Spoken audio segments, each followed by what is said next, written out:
आपने इससे पहले वाली क्लास को अच्छे से देख लिया होगा जिसमें मैंने 30 क्वेश्चंस वहाँ पर प्रैक्टिस करा चुकी थी। 30 के बाद मैंने सोचा था कि मैं इसके बाद आपको कंटिन्यू कराऊँ, क्योंकि वीडियो बहुत ज़्यादा बड़ा हो गया था, तो मैंने सोचा कि एक पार्ट 2 बना दिया जाए। आई होप आप पहली वीडियो देखकर ही आए होंगे, लेकिन पहली वीडियो ज़रूर देख लेना। अगर नहीं देखिए तो बहुत सारे इंपॉर्टेंट क्वेश्चन थे जो मैंने उसमें आपके कवर करा दिए थे। बहुत सारे इंपॉर्टेंट क्वेश्चन जो आपके लिए बहुत ज़्यादा हेल्पफुल हैं, आपके एग्जाम बेस्ड, बिल्कुल जैसा आपके एग्जाम का लेवल होता है बिल्कुल उसी तरह के क्वेश्चन ये सारे मैंने पार्ट 1 में आपके करा दिए हैं। आई होप आपने वो क्लास देख ली होगी। मैं पार्ट 2 बिल्कुल जस्ट अभी रिकॉर्ड कर रही हूँ, तो ये मैंने हैंड टू हैंड रिकॉर्ड किया है, लेकिन अपलोड थोड़ा सा आगे पीछे हो सकता है कि शायद से थोड़े घंटों का फ़र्क हो गया हो। लेकिन अगर आपने वो क्लास देखी है तो ठीक है, नहीं देखी तो आप जाकर चेक कर लीजिए। 31 क्वेश्चंस, देखिए 31 से हम स्टार्ट करेंगे। देखिए बहुत इंपॉर्टेंट क्वेश्चंस हैं, आपके एक ही क्वेश्चन से 4 टॉपिक आपके कवर हो रहे हैं। मैंने उसमें एक्सप्लेन किया था ज़्यादा, इसलिए थोड़ी सी वीडियो लंबी हो गई। मैं सिर्फ राइट ऑप्शन नहीं बताए थे, आपको अच्छे से एक्सप्लेन किया था हर क्वेश्चन को। यहाँ पर फिर से हम जितने भी आपके क्वेश्चन बचे हैं, 20 क्वेश्चन बचे हैं, इस वीडियो में हम 20 क्वेश्चन आपके डिस्कस करेंगे। तो इसलिए वीडियो को लास्ट तक ज़रूर देखना, बहुत अच्छे से देखना। स्पीड थोड़ी सी बढ़ा सकते हो आप वीडियो की। 31 क्वेश्चन है, अ pregnant women at 32 weeks report sudden painless vaginal bleeding. ठीक है, 32 वीक्स हैं उसको, ठीक है, वो पेशेंट जो प्रेग्नेंट वुमेन है उसको कितने वीक हैं, 32, ठीक है। और रिपोर्ट्स में क्या आता है कि उसको अचानक से पेनलेस वजाइनल ब्लीडिंग होने लगती है। This clinical picture is must suggestive of which condition. ठीक है, आप हिंदी में एक बार पढ़ सकते हैं कि अगर उसको वजाइनल ब्लीडिंग हो रही है 32 वीक्स पर, तो उसको क्या, उस कंडीशन को हम क्या कहेंगे, क्या कंडीशन है वो। प्लेसेंटा प्रीविया, ठीक है, एब्रोप्टियो प्लेसेंटा, एक्टोपिक प्रेगनेंसी, या फिर यूटेराइन रप्चर। तो यहाँ पर जो आपकी कंडीशन है वो होगी, अगर किसी को भी 32 वीक्स पर बिना पेन के वजाइनल ब्लीडिंग हो रही है, यानी कि जो उसकी प्लेसेंटा है, यानी कि प्लेसेंटा जो होती है, जो बेबी को आपका पूरी न्यूट्रिशन देती है, जो प्लेसेंटा होती है, जो बेबी के नाल से कनेक्टेड होती है, बेबी की कोड से कनेक्टेड होती है, उसको वो जो होती है वो आपकी बेबी से, जो आपकी बेबी की पोजीशन होती है उससे नीचे अगर आपकी प्लेसेंटा है, तो डैट मीन्स कि आपकी ब्लीडिंग होना उससे स्टार्ट हो जाएगी। यानी कि आपकी जो वजाइना पर जो आपकी जो अटैच है वो आपकी प्लेसेंटा है, बेबी का सर नहीं है। एक्चुअल में जो बेबी जो प्लेसेंटा होनी चाहिए वो बेबी के ऊपर होनी चाहिए। अगर बेबी से नीचे है, यानी कि उसके हेड से नीचे है, तो वहाँ पर आपकी जो कंडीशन है ब्लीडिंग की वो स्टार्ट हो जाएगी। तो ऑप्शन नंबर ए यहाँ पर करेक्ट हो जाएगा, प्लेसेंटा प्रीविया। आप बोलेंगे ये कौन सा टॉपिक है, तो ये टॉपिक है आपका maternal and child health care से। ठीक है, तो मैटरनल चाइल्ड हेल्थ केयर। ठीक है, मैं बहुत देर से शूट कर रही थी तो मेरे को तो सही वर्ड भी नहीं निकल रहा है मेरे मुंह से। ठीक है, जब बहुत देर तक कंटिन्यू बोलते हैं तो आपकी जो टंग है वो भी आपका साथ छोड़ देती है, वो भी नहीं आपका साथ देती। तो मैं बहुत टाइम से बोल रही हूँ कि मैंने पहली क्लास भी रिकॉर्ड की थी। Which vital sign is must sensitive indicator of early shock and may change before blood pressure fails.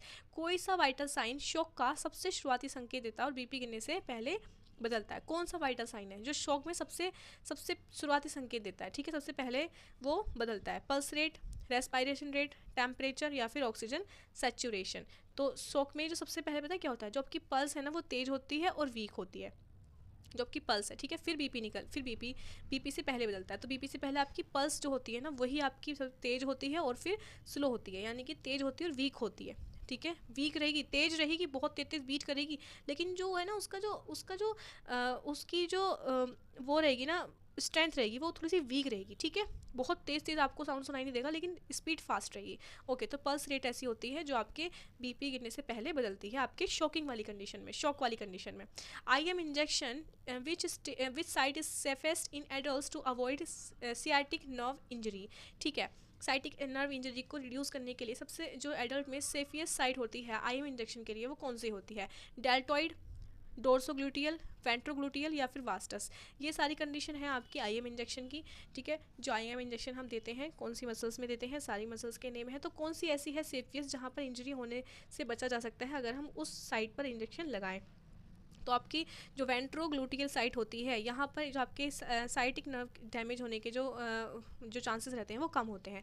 तो ventrogluteal. Okay, which term describe the transfer of micro organism from one person to another via contaminated instrument. दूषित उपकरणों के माध्यम से सूक्ष्म जीवों का एक दूसरे तक जाना क्या कहलाता है। Cross infection, auto infection, opportunistic infection या फिर नोजोकोमियल इन्फेक्शन। देखिए नोजोकोमियल इन्फेक्शन मैंने पहले अपनी वीडियो में बताया था कि जो इन्फेक्शन आपको हॉस्पिटल से मिलता है, हॉस्पिटल में आप गए, आपको वो प्रॉब्लम थी भी नहीं, लेकिन आपको दूसरे पेशेंट से या फिर आपके नर्सिंग स्टाफ की लापरवाही से वो इन्फेक्शन हो गया, यानी नोजोकोमियल इन्फेक्शन। ठीक है, ऑटो इन्फेक्शन यानी कि खुद से ही वो इन्फेक्शन लग गया। क्रॉस इन्फेक्शन यानी कि एक दूसरे से लगता है, क्रॉस करने से, यानी कि हाथ टच करने से, चीज़ टच करने से, ऑब्जेक्ट टच करने से आपका क्रॉस इन्फेक्शन फैलता है, जो कि आपको यहाँ पर बताया है दूषित उपकरण यानी कि आपके जो कॉन्टोमिनेटेड इंस्ट्रूमेंट होते हैं उनको टच करने से फैलता है। ठीक है, which hormone is primarily responsible for milk injection reflex during breast feeding. स्तनपान के दौरान दूध निकलने के लिए कौन सा हार्मोन जिम्मेदार है? प्रोलैक्टिन, ऑक्सीटोसिन, एस्ट्रोजन या फिर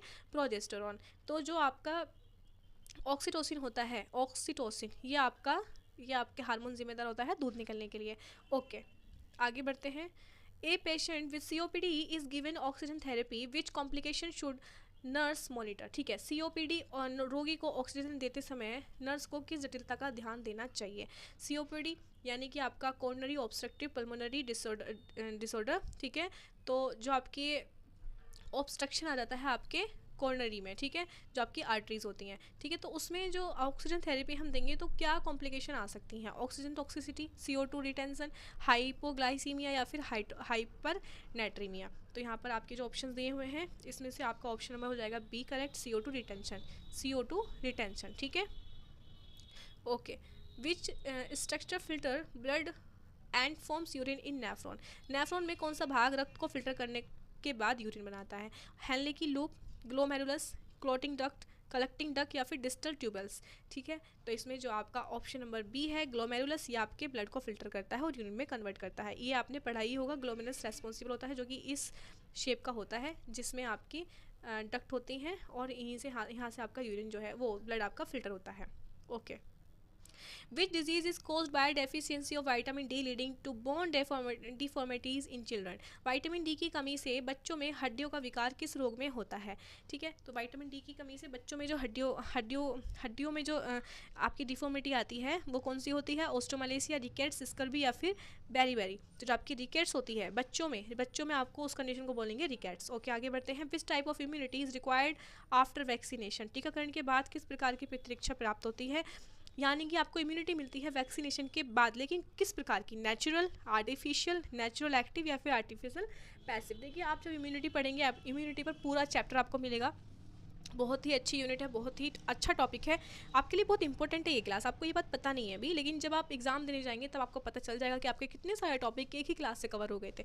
तो मैं उम्मीद करती हूँ आपने चैनल को अभी तक सब्सक्राइब कर दिया होगा, क्योंकि आप लोग जब आप अपना एडमिशन ले लेंगे BSc नर्सिंग और अपने सेमेस्टर एग्जाम दे रहे होंगे तो आपके लिए बहुत हेल्पफुल ये चैनल होने वाला है, क्योंकि सेमेस्टर की रिगार्डिंग भी मैं आपको यहाँ पर इन्फॉर्म करती हूँ। आपको एनाटॉमी, फिजियोलॉजी, साइकोलॉजी, सोशियोलॉजी सभी कुछ मैं यहाँ पर पढ़ाती हूँ, इसलिए चैनल को सब्सक्राइब करना बहुत ज़्यादा ज़रूरी है। और हाँ, वीडियो को लाइक भी कर देना। वीडियो पसंद आया हो तो प्लीज़ एक कमेंट करते हुए ज़रूर जाना कि हाँ हमें क्लास अच्छी लगी। उससे मेरा मोटिवेशन बढ़ेगा और मेरी मेहनत सफल होगी कि हाँ मैंने मेहनत की और बच्चों ने उस चीज़ का रेस्पॉन्स किया। क्योंकि इस वीडियो को बनाने में, इस PDF को बनाने में मुझे 2 घंटे लगे हैं, वीडियो रिकॉर्ड करने में टाइम लगता है, उसके बाद सिर्फ सेव करना, एडिट करना, पोस्ट करना, आप लोगों तक पहुँचने में इस वीडियो को बहुत टाइम लग जाता है। मैं उम्मीद करती हूँ आपने मेरी बात सुनी होगी, चैनल को सब्सक्राइब कर दिया होगा और ऐसे ही प्यार देते रहना ताकि मेरा मोटिवेशन बढ़ता रहे और मैं आपकी इसी तरह से हेल्प करती रहूँ। तो आपकी कौन सी इम्यूनिटी होती है जो वैक्सीनेशन के बाद आपको मिलती है? तो इसमें जो आपके अब नेचुरल है, यानी कि प्राकृतिक, यानी कि आपकी बॉडी में वो खुद से बन रही है, तो वो आपको वैक्सीनेशन तो नहीं मिल रही। आर्टिफिशियल यानी कृत्रिम रूप से, बाहर से आपको वो चीज़ मिल रही है, तो यही आपकी हो जाएगी। अब आप बोलेंगे कि आर्टिफिशियल पैसिव, तो आर्टिफिशियल पैसिव का मतलब होता है जो इम्यूनिटी आपको माँ से मिलती है, प्लेसेंटा के थ्रू मिलती है, ठीक है, उसे बोलते हैं आर्टिफिशियल पैसिव। लेकिन एक्टिव इम्यूनिटी की बात की है तो यानी कि वो आपको वैक्सीनेशन से मिलती है, ठीक है। Okay, in first aid what is the priority step in an unconscious patient. ठीक है, फर्स्ट एड में प्रायोरिटी स्टेप क्या रहेगा आपके एक अनकॉन्शियस पेशेंट के लिए? ठीक है, जो आपका पेशेंट बेहोश है उसमें सबसे पहले हम क्या करेंगे? एयरवे चेक करेंगे, उसकी पल्स चेक करेंगे, फ्लूइड देंगे या फिर दवा देंगे। तो जो आपका ऑप्शन नंबर ए है उसका एयरवे चेक करेंगे। मैंने पहले भी बताया है, कोई पेशेंट अगर आपका अनकॉन्शियस है तो सबसे पहले हमें उसका एयरवे चेक करना है। Which condition is characterise by high blood sugar due to insulin deficiency. Insulin की कमी से बढ़ी हुई ब्लड शुगर किस रोग में होती है? तो किस में होती है? डायबिटीज़ मेलाइटस में। ऑप्शन नंबर ए यहाँ पर करेक्ट हो जाएगा। Normal respiratory rate in adults in, तो नॉर्मल जो रेस्पिरेटरी रेट होता है मैंने पहली वाली क्लास में आपको बताया था 12 to 20 पर मिनट होता है। Okay, which part of brain controls balance and coordination, बहुत ही ईजी एंड बहुत ही अच्छा आपका टॉपिक है और बहुत अच्छा क्वेश्चन है आपका नर्वस सिस्टम से रिलेटेड। तो इसमें जो आपका होता है वो आपका होता है सेरेबेलम, जो कि आपके बैलेंस को कंट्रोल करके रखता है। Okay, which infection is spread mainly through airborne droplets, ठीक है, इनमें से ऐसा कौन सा इन्फेक्शन है जो आपका ड्रॉपलेट से फैलता है? टीबी, मलेरिया, डेंगू या फिर typhoid.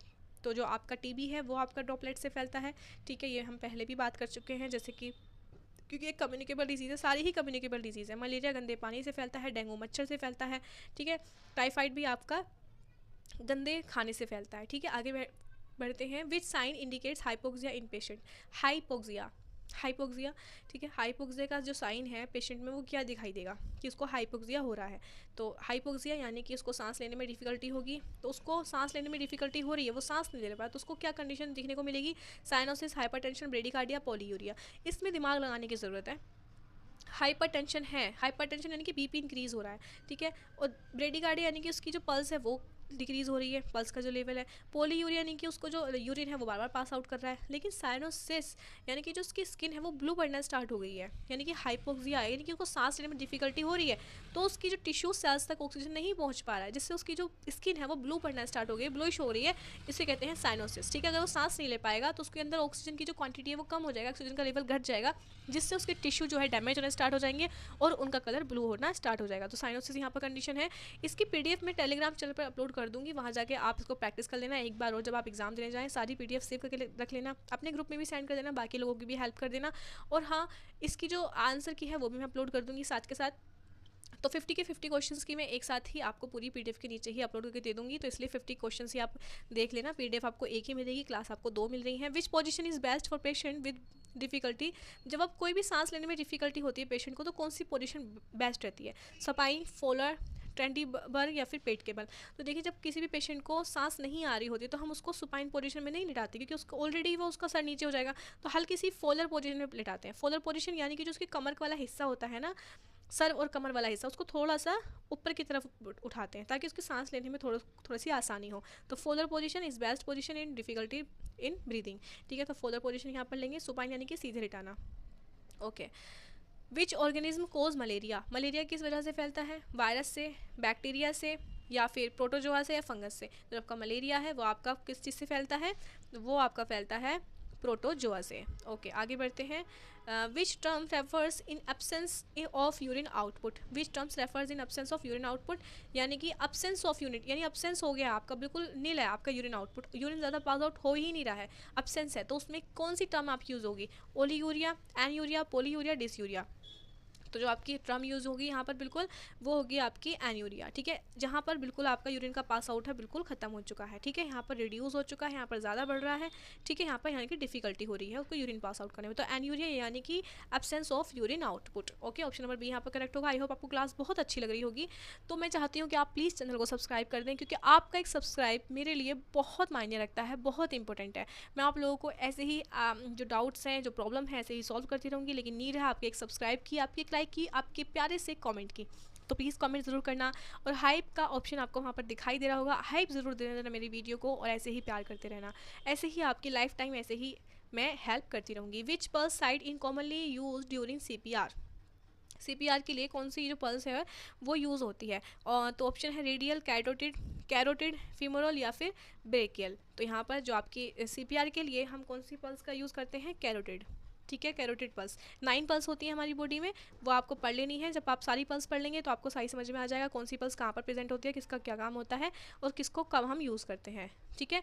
Which term means difficulty in breathing? Breathing में आपको कठिनाई लेना, यानी कि सांस लेने में दिक्कत आ रही है, उसको हम क्या कहते हैं? Apnoea, dyspnoea, tachypnoea, orthopnoea. तो आपका डिस्पनिया है, मैंने पहले ही क्वेश्चन में आपको बताया था, यानी कि आपकी डिफिकल्टी इन ब्रीथिंग। एपनिया यानी कि सांस बिल्कुल भी नहीं आ रही है। ट्रैकीपीनिया यानी कि सांस तेज़ी तेज़ी से आ रही है, ठीक है। तो डिस्पनिया यानी कि ऑप्शन नंबर बी यहाँ पर करेक्ट हो जाएगा।